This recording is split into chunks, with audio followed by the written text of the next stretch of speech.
यूं तो मुनाफ़क़त का अगर कोई चेहरा दुनिया में है तो वो इंडिया की सूरत हमारे सबके सामने है, लेकिन फिर भी सर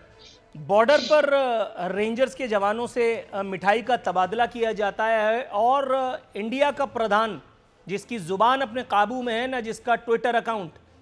वो एक आजिलाना एक जाहिलाना ट्वीट दाग करके एक पूरी कौम के साथ और मुखासमत मोल लेता है।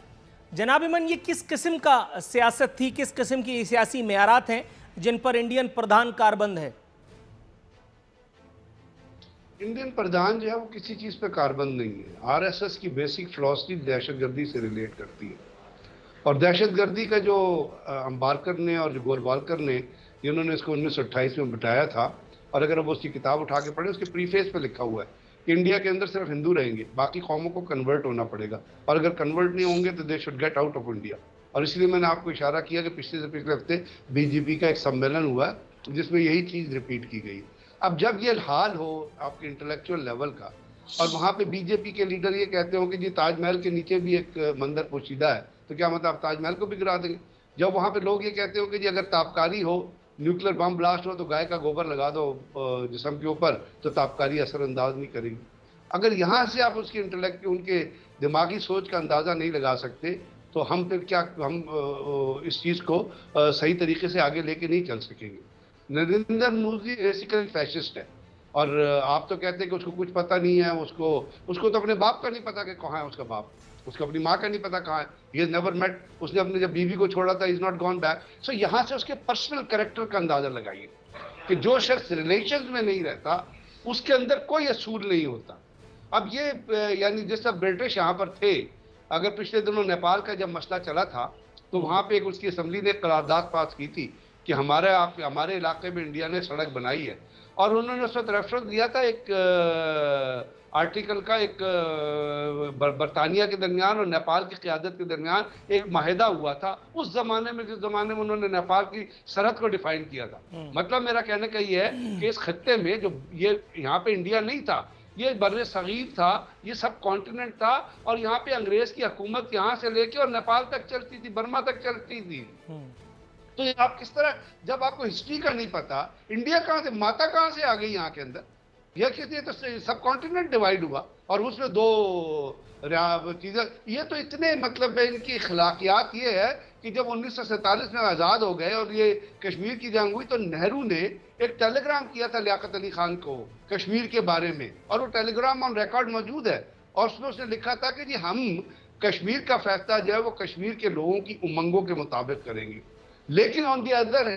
महाराजा से जो मुज़ाकरात हो रहे थे, और महाराजा कश्मीर के महाराजा से इंस्ट्रूमेंट उसको कहा गया, उसने कहा कि जी वो वेट कर रहा था कि मैं पाकिस्तान या इंडिया, उसने एक स्टैंड स्टिल एग्रीमेंट किया था जिसको पाकिस्तान ने फौरन एक्सेप्ट कर लिया, इंडिया ने एक्सेप्ट नहीं किया था। और जब वो उनका मायदा हुआ, जो एक जाली letter of accession, instrument of accession की जो बात करते हैं, तो उसमें जब नेहरू की बात हुई और उसने ये कहा कि जी इस इलाके के खित्ते के लोगों की मर्जी के मुताबिक फैसला होगा, तो महाराजा ऑन रिकॉर्ड है, उसने नेहरू से कहा कि जी खत मौजूद है वो, कि जी इसने कहा कि जी इस तरह तो यहाँ पे मुसलमानों की आबादी है, मुसलमानों की ज्यादा आबादी है, तो मुसलमान तो फिर यहाँ पे जो ये होगी प्लेबिसाइड होगी, उसमें एडवांटेज ले जाएंगे। तो Nehru is on record on saying कि यहाँ पे मैं प्लेबिसाइड कभी होने नहीं दूंगा, and I don't see for plebiscite happening. तो यहाँ से आप करेक्टर का अंदाजा लगाइए ना, नेहरू के जाती करेक्टर का अंदाजा लगाइए। क्या उसके एडवीना माउंटबेटन से ताल्लुकात नहीं थे? क्या वो माउंटबेटन को उससे पहले नहीं जानता था, उसको लेके आया था? उसने एडवीना माउंटबेटन को इस्तेमाल किया गुरदासपुर और ये जो फिरोजपुर और अंबार ये लेने के लिए, उस ताल्लुकात को इस्तेमाल किया। माउंटबेटन ने एक लेटर लिखा पटेल को, नेहरू को एक लेटर लिखा जो ऑन रिकॉर्ड है कि जिना मुझे कह रहे हैं मैं उनकी बात नहीं मानूंगा। इनके अखलाकी किरदार को तो आप देख लीजिए कि ये नाजायज ताल्लुकात को इस्तेमाल करते हैं स्टेट क्राफ्ट में। तो अब इस किस्म की क़यादत को यारफीन क्या कहेंगे आप? वो तो करते ठीक है, ये उनकी प्रायोरिटी है, लेकिन मुझे तो उस खातून पे तरस आ रहा है सर जिसका आप नाम ले रहे हैं। अंग्रेज़ों के दिल दिमाग नहीं होता, उनका टेस्ट नहीं होता, क्या होता है? बहरहाल इस मौजू पे मेरे ख्याल है मजीद गुफ्तगू किए बगैर डॉक्टर जमील साहब के पास जाता हूँ। जमील साहब सर, मैं आपको एक देखिए मुआरफिन, मैं जो चीज़ कह रहा हूँ वो लेडी माउंटबेटन की बेटी ने एक किताब लिख दी है, और उसने भी तमाम खत जो है वो आश्कारा कर दिए। तो ये चीज़ ऐसी नहीं है जो मैं कोई कॉन्स्पिरेसी थ्योरी के तौर पे हम पेश कर रहे हैं, ये उन्होंने इस्तेमाल किया है और ये हकीकत है कि दे हैड रिलेशनशिप और उस रिलेशनशिप को इस्तेमाल किया उन्होंने पाकिस्तान को धोखा देने के लिए। इसके साथ साथ ही जब पुंछ के अंदर इंडियन फोर्सेस ने लैंड किया है 25 अक्टूबर को, उस वक्त कोई इंस्ट्रूमेंट ऑफ एक्सेशन शायद नहीं हुआ था। इंस्ट्रूमेंट ऑफ एक्सेशन पे 26 अक्टूबर की डेट पड़ी। इसका मतलब है इंडियन फौज वहां गई है काबिज फौज के तौर पे। और जो डॉक्टर साहब रेफरेंस दे रहे थे 2649 का राइट ऑफ सेल्फ डिटर्मिनेशन की तहरीक, वो उसमें एक और चीज भी ऐड होती है कि जब वहां फॉरेन फोर्सेज आ जाए, जैसे अफगानिस्तान में फॉरेन फोर्सेज आई थी, इंडिया में एक ऑक्यूपेशनल फोर्स है, उनके खिलाफ जो स्ट्रगल होगी वो अगर आर्म्ड स्ट्रगल होगी वो लेजिटिमेट तस्वुर की जाएगी। तो दुनिया को आज तालिबान की स्ट्रगल भी और कश्मीरियों की स्ट्रगल भी यूएन चार्टर के मुताबिक लेजिटिमेट तस्वुर करनी पड़ेगी। Right sir.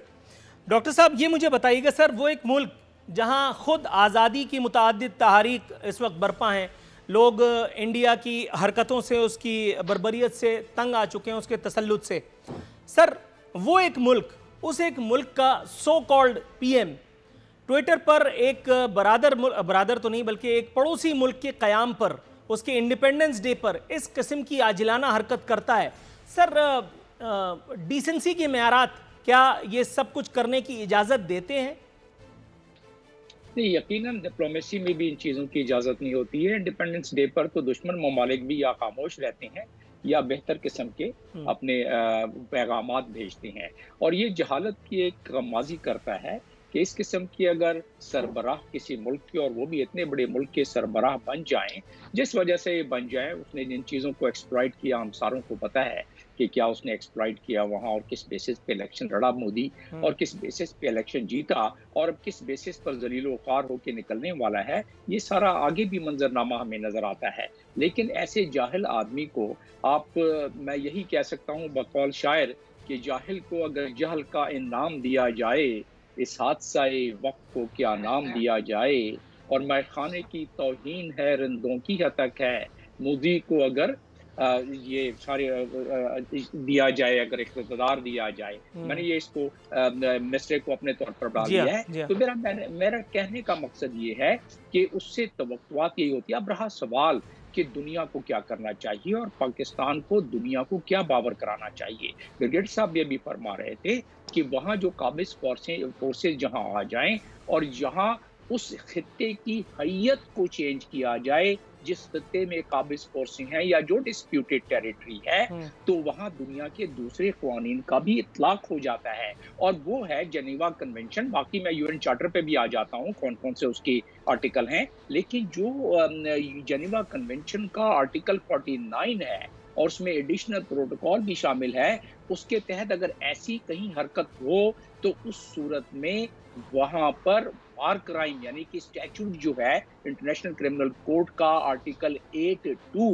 उस स्टैट्यूट को इन्वोक किया जा सकता है। जिस तरह 20 साल तक अफगानिस्तान के तालिबान को दुनिया ने लिफ्ट नहीं कराया और आखिर में उनसे मुआहदा किया जिसकी कि इंटरनेशनल हैसियत शामिल है, उस मुआहदे को अब इंटरनेशनल इंस्ट्रूमेंट कहा जाता है अमेरिका और तालिबान के दरमियान। उसी तरीके से ये जो क़वानीन मैं आपके सामने पेश कर रहा हूँ आपके नाजरीन के लिए, आप देखिएगा कि आज नहीं तो कल इन क़वानीन का इतलाक करना पड़ेगा, और जब ये इतलाक होगा तो तमाम चीज़ें सामने जो आप देख रहे हैं, बर्बरियत, जुल्म और ये सारी काली दास्तानें, ये आपके सामने आएंगी। और कश्मीरियों का मुकद्दर, मुझे जितनी जद्दोजहद और जितनी उन्होंने शहादतें हासिल की हैं, मुझे उनका मुकद्दर बिल्कुल उनका एक मुस्तकबिल ताबनाक नज़र आता है। और मैंने आपको इंटरनेशनल क़वानीन के हवाले से भी बता दिया, और इसको अगर मैं कंपेयर करूं दुनिया की बाकी इलाकों में, और मैं क्योंकि खुद यूनाइटेड नेशंस में काफ़ी अरसे तक मैंने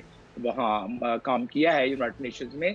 डिपार्टमेंटल हेड और मुल्कों की सरबराही की है मैंने, तो मुझे अंदाज़ा है, ईस्ट तिमोर से मैंने शुरू किया था, और मुझे अंदाज़ा है कि किस तरीके से मुल्कों में जब जिद्दोजहद होती है तो आगे चलकर वही होता है जिस तरह तालिबान ने आज अपनी सक्सेस को हासिल किया है। सब्सक्राइब करें और बेल दबाएं ताकि कोई खबर रह न जाए।